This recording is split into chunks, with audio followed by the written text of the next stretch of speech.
রাসমেলা কার্যক্রম উদ্বোধনের পর র্যাব সদস্যদের বাউলরা গান শোনাচ্ছে।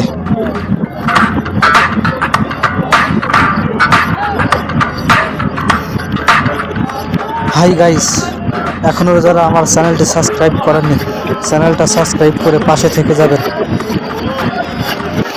সরাসরি সুন্দরবন থেকে এই মেলা আপনাদের দেখাচ্ছি। যদি ভিডিওটি ভালো লাগে লাইক করে, কমেন্ট করে, শেয়ার করে পাশে সাপোর্ট করে যাবেন।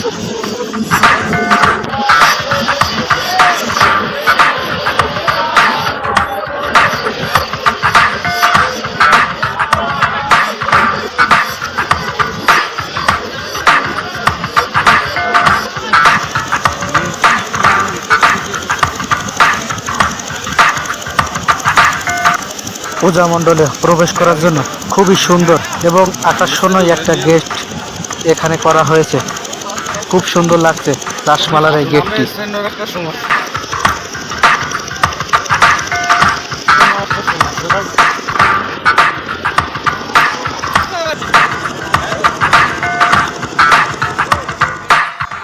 রাসমেলার মাঠে পিতলের ঘন্টা এইসবগুলো দেখলাম, ক্যামেরা বন্দি করে ফেললাম। এসবগুলো কিন্তু সবই পূজার কাজেই ব্যবহার করা হয়।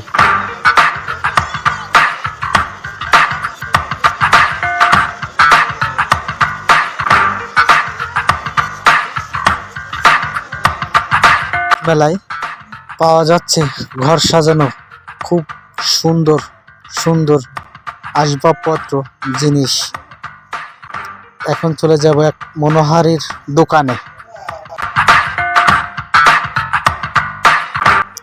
ছোট ভাই বিমানের সাথে দেখা হয়ে গেল। বিমান, একটু হাই দাও।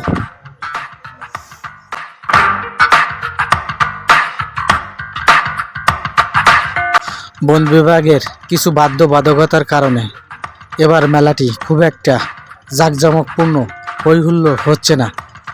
আর একটা মনোহারীর দোকানের সামনে চলে আসলাম।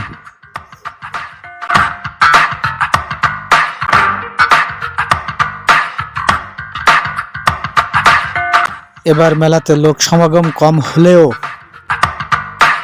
দোকানপাটগুলো কম বসেনি। প্রত্যেকটা জায়গায় বিভিন্ন ধরনের দোকান বসেছে এই মেলাতে।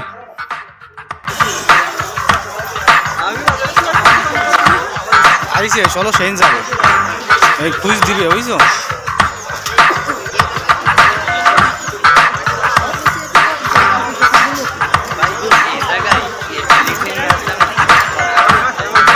বড় কাই নিয়ে আছে, ওই যে বড় মানে মেলা বাহিনী থাকে।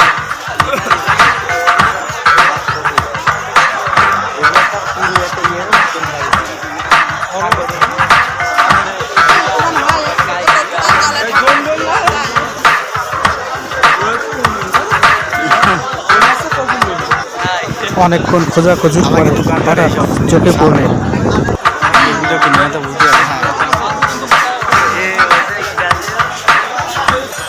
ওরা ফিরে গেছে, আমরা ফিরিনি।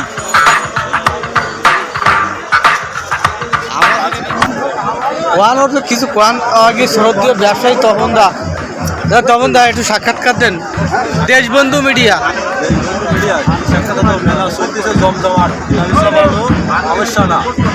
যাক, ধর্মীয় উৎসব ভালো হচ্ছে নাকি?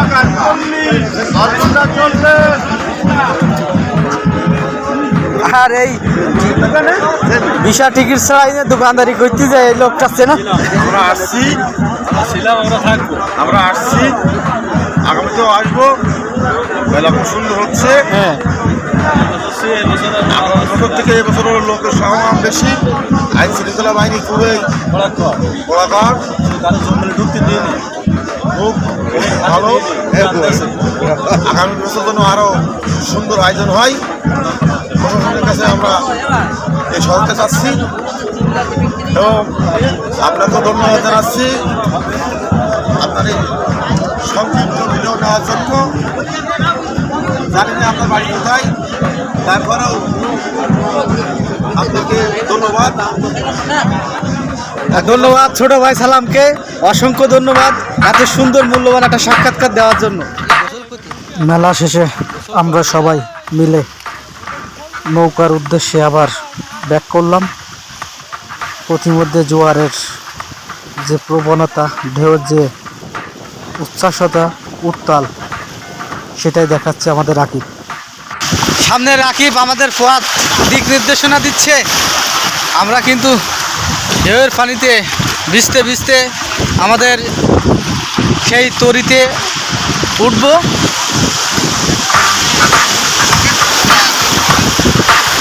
সমুদ্রের বিশালতা কত সুন্দর দেখেন।